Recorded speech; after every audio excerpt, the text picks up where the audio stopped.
And I wouldn't be surprised if India also tries to, move something like that, if this is the way the oversupplies and things happen. I mean, something about the Chinese, we feel that the Chinese market has not been grown to that extent to use their products. The whole approach has been to, go to other markets and, get it overnight. So I think there is some reason because of that, but each country will have its own solution, and each group of countries or whatever in EU will have its own solution. As far as India is concerned, I think India has to achieve socio-economic development equally along with the energy solution.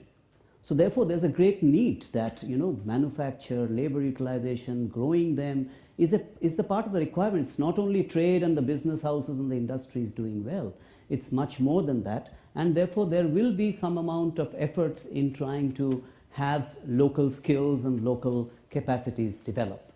One of the things I think in this context was what I liked about during the discussion was that we are now making it to be that solar solutions or projects are only solar panels or PV modules. It's not that. Solar modules are just a part of it, and okay, Chinese are playing a different game there and the others are struggling, and Chinese are struggling more today, of course. That's another issue. But the point is today, there is so much required in terms of improving efficiencies, going into technologies, going into BOS stuff, doing monitoring, looking at evacuation, having transmission lines, putting the things onto the load centers and not losing on transmission. I think we need a kind of work seriously done towards these issues, wherein the trade requirements or the technology requirements, the technical requirements of this energy solution becomes more important and more significant. As far as India is concerned, just to clarify a little more, people may not be knowing that India has actually, just like we heard that EU has achieved whatever it's targeted in solar, India has also achieved whatever it's targeted. It targeted 1 gigawatt of solar power by 2012 or something. It has done 1 gigawatt already.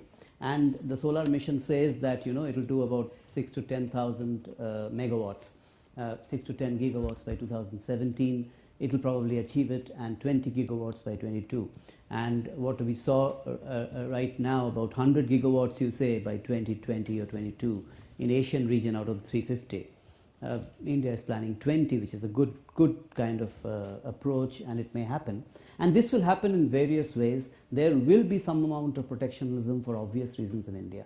There is one, as I said, several countries need several policies. I was looking at some of these policies of some of these new European emerging markets, like say Turkey or something, where they say that, if you have your own cell, you get 1 more cent. If you have your own wafer, you get 1 more cent. If you have your own inverter, you get another 1 cent, and like that. So possibly we can look at those kinds of incentivization where things develop in the real way and people earn it. And if someone wants to get the cheapest from anywhere in any hole in the world and put up a plant, he might as well get less benefit out of that.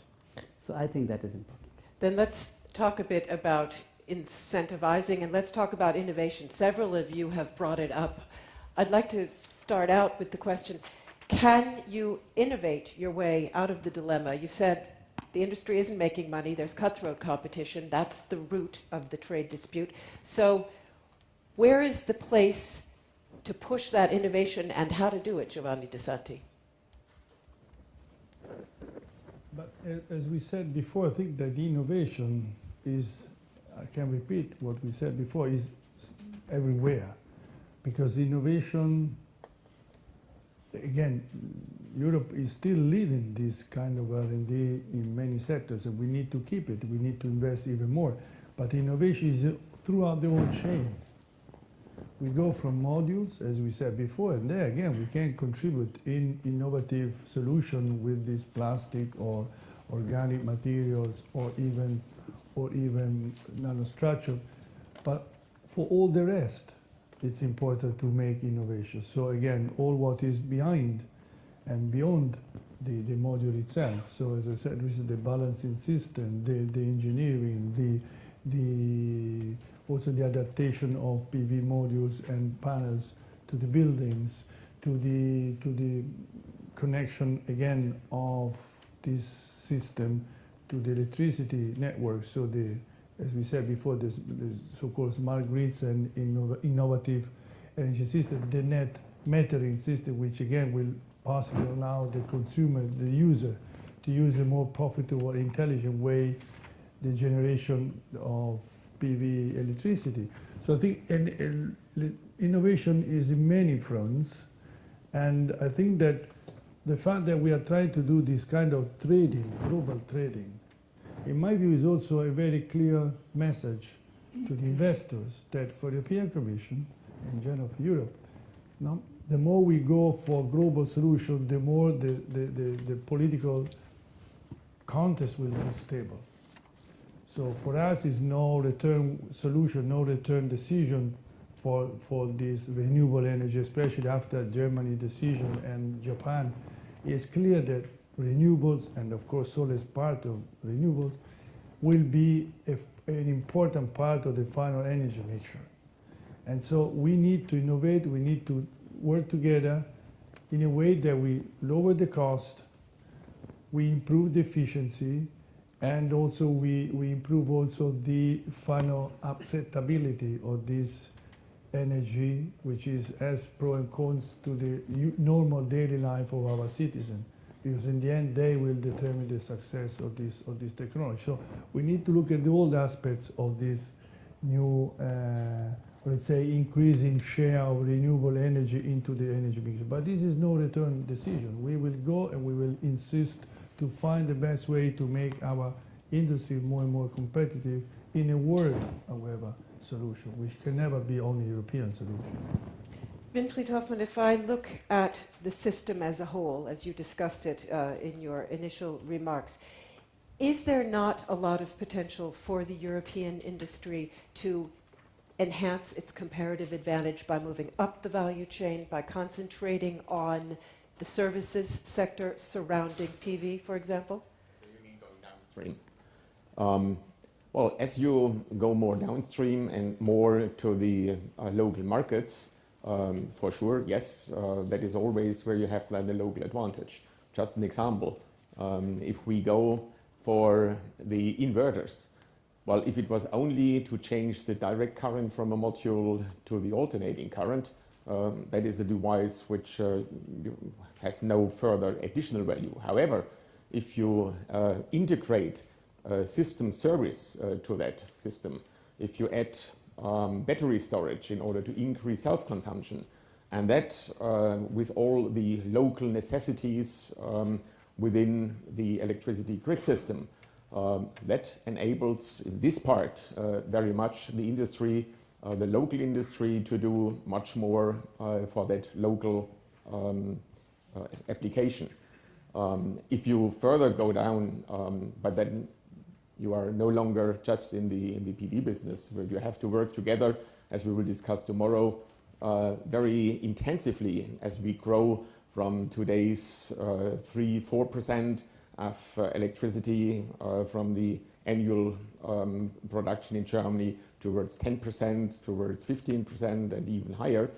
Then you have to work very closely with the DSOs, the distribution system operators, with the grid operators, and so there is a lot to do with the municipalities. So yes, of course, there is a lot where you can do then also locally, but it still leaves the question, what about today? We have the module is depending on which type you take, anything 40 to 50% of the total value in Europe.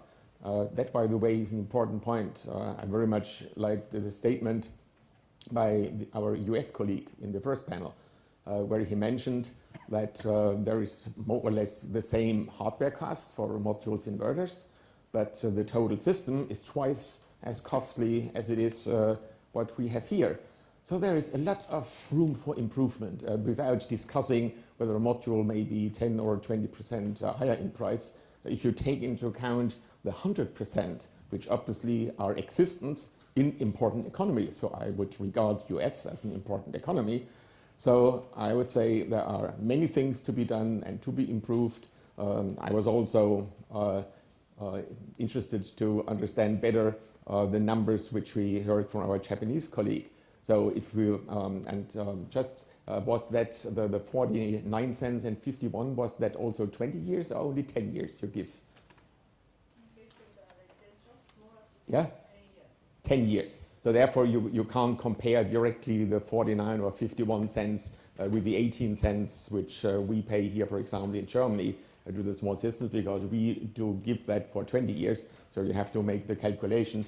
But nonetheless, I would say even for 20 years or even for 10 years, that number is on the very high side. So there are so many things, if you look globally, what we can improve on the local level in order to get down in all these different regions the levelized cost of electricity, and that's amazing. Yeah, other. Yeah, Melinda, let me maybe come back to your question about innovation and what is necessary really to do to get our business up and running again, and to come back to the growth rates we already had. So let me say, when we talk about innovation, I think we have to be very provocative to ourselves and critical to ourselves, and look how many companies are today in the world supplying modules, and what is the kind of differentiation they have. Look at this. And we know that from all other industry, as soon as we supply something which 100 other companies also supply without any differentiation, and we have an oversupply, we will end up in a disaster. So that means we need innovation really for the companies to differentiate from each other. This is missing. Yeah? If we look, for example, outside